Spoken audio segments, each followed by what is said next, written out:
going on, everyone? So today the Los Angeles Lakers take on the Atlanta Hawks on the second night of a back-to-back. Lakers need to win this game desperately. Believe me, desperately. We are at 500. We cannot fall below 500. But regardless, we will see if we are finally going to get a look at Dejounte Murray. He is day-to-day currently. At the time of recording this video, we have no information whether he's going to be in this game or not. If he's not, then, the internet's going to go run wild and everyone's going to be like, oh, he's not playing because he's going to be traded to the Lakers. That's usually how these kind of things go. Now, look, he missed the other night, so it very likely could just be an injury issue. They are trying to trade him, so it is very possible that they are resting him to trade him. Whether that's to the Lakers or not, time will tell. But one thing I want to kind of talk about and explore, and again, this is just a conversation. Not saying anything like this will happen or it is going to happen. Just want to clarify that so people don't run away with it. But Lakers and Dejounte Murray coming to the Lakers via trade, it's kind of the main point, right? The Lakers have Dejounte Murray as their top priority. There have been countless reports that basically the foundation is done.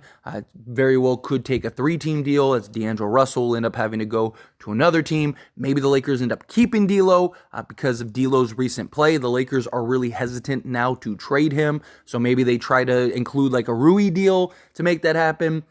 There was a report from Mark Stein the other day that conversations have basically hit a standstill. There are no further conversations, which to me, I don't really see as an issue, right? Like they've already had numerous conversations.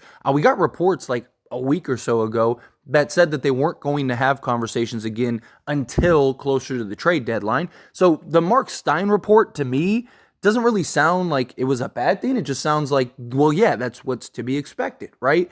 What is there left to talk about for Dejounte Murray? The Lakers know what they want. The Hawks know what the Lakers are willing to part with. Let's go wait around and see what we can find. And if there's nothing, then we'll, either take the Laker deal or try to renegotiate and figure out if we could kind of restructure it a different way, right? So I don't really think that that's a big deal. There have been countless reports from several credible people that have all said that Dejounte Murray to the Lakers is very likely, and that the Lakers are the only team to make a real offer. Personally, I think that Atlanta should trade Dejounte Murray this season, even if it's not to the Lakers. Because I know some people are going to look at that and go, well, yeah, of course you do. You want him on the Lakers. Where I do, but I also have my concerns. I've gone over my reservations with Dejounte Murray numerous times. I'm worried about him shooting and his regression if that ends up happening. He is shooting 38%, 39% from three-point range, but does that hit back down to 34% coming to Lakers? We know how players are when they come to the Lakers and they're shooting well elsewhere. Also, there's concerns about him finishing around the rim. It's something that's plagued him his whole career. Defensively, he hasn't been the guy that he once was. Now, could he be better and could he get back to that? Sure. Will he? Who knows? Time will tell. Right? There also the fit. How does he play alongside LeBron James and Anthony Davis? So I don't think it's as cut and dry, like clear cut. Here you go. This guy's going to come and immediately it's off to the races. It could. Dejounte Murray is a very talented player. He was an all-star, all-defensive team. This is a guy that many people consider as having a very bad time in Atlanta, and a bad time in Atlanta is averaging 21, 5, and 5. If that's Dejounte Murray's bad, I will take that over anybody, right? Because that means the good is really good. But regardless, right? Dejounte Murray coming to Lakers, we will see. I think Atlanta needs to trade him. Because, look, you're already seeing the pool of teams interested in Dejounte Murray really starting to dwindle away, and fewer teams are becoming interested in Dejounte Murray. When we first started this journey, there was like 7 or 8 teams. There was like a handful of teams that were interested in trading for Dejounte Murray. And now the Lakers are the only team that have made a real offer. Teams like Miami have already made other trades.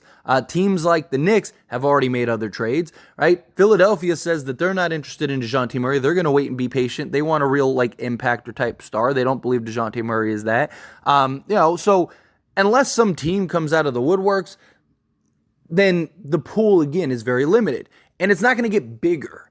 And then you run the risk of teams like the Lakers or maybe even like the Detroit Pistons who are interested in Dejounte Murray, right?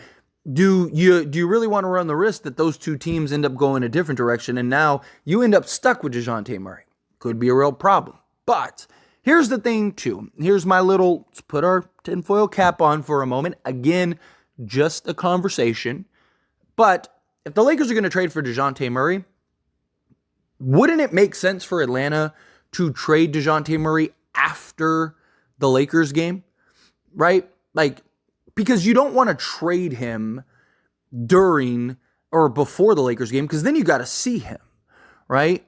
If you go and you play or you trade Dejounte Murray, then now you're in Atlanta, Dejounte Murray's coming, and now you got to face off against him. Now, look, I know Atlanta plays Dejounte Murray, or if he was to go to Lakers. The Lakers and the Hawks play again in March 18th, but it's in LA. It's not in Atlanta. So you would be going in there, the fans, all that stuff. It just, I don't know, like you usually see, a player return home, right, or return to their former team and just bust them up, right?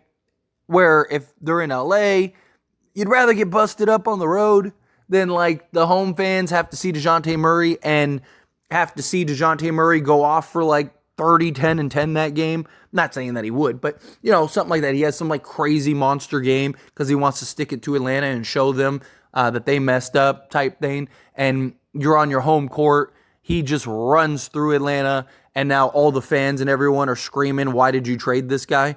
Right? It's just, again, a bit of a conspiracy theory, right?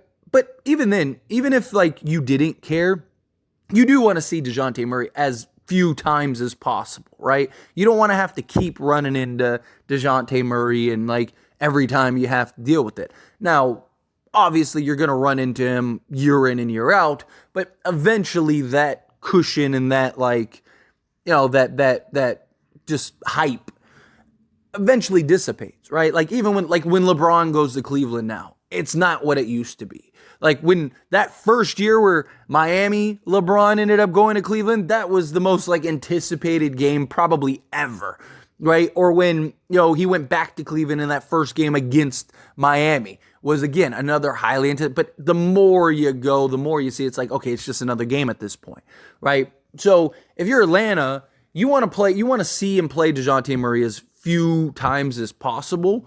So it is very possible that they go, hey, let's get through this game, right? And then we wouldn't see Dejounte Murray until March, and it would be on the road in LA, in crypto. So we don't have to deal with like, all the repercussions, or just not even repercussions, but just the noise and nonsense, all of just the conversations from the media and everything like that go along with it. Like, oh, look, Dejounte Murray just went into Atlanta and dropped 30, 10, and 10, and Lakers won by 30, and Dejounte Murray was the catalyst, and now you got to sit there and it's just frustrating for an organization. Again, I'm not saying that Dejounte Murray, lock it in, he's going to be a Laker.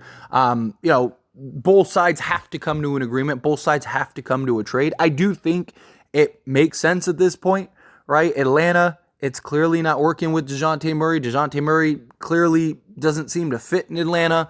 It would be in their best interest to get off of his long-term salary. It's not like he only has a year or so left. No, he's about to enter next season a new contract and a new deal, which if you're Atlanta, you're going to be paying him 25 plus every year for the next 4 years.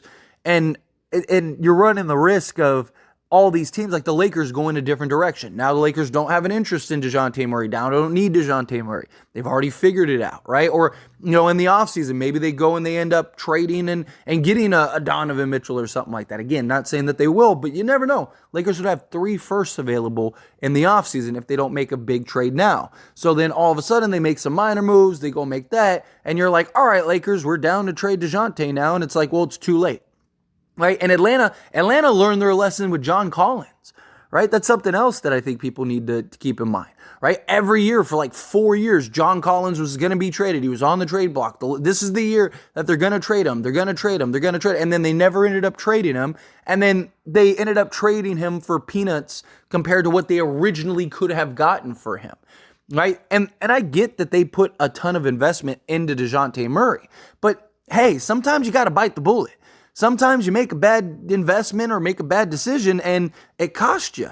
And it's better to get, first a pick swap and a young talent rather than, a year from now, it's like, okay, well, now we're ready to trade Dejounte and everyone's like, okay, well, we'll give you 1 first and expiring salary. And it's like, well, you could have gotten essentially double from the Lakers, right? And you also have the Lakers in a point of desperation. Like, it's just, again, even remove the Lakers from the situation. If they can find a realistic, reasonable trade for Dejounte Murray, I think they should trade him now.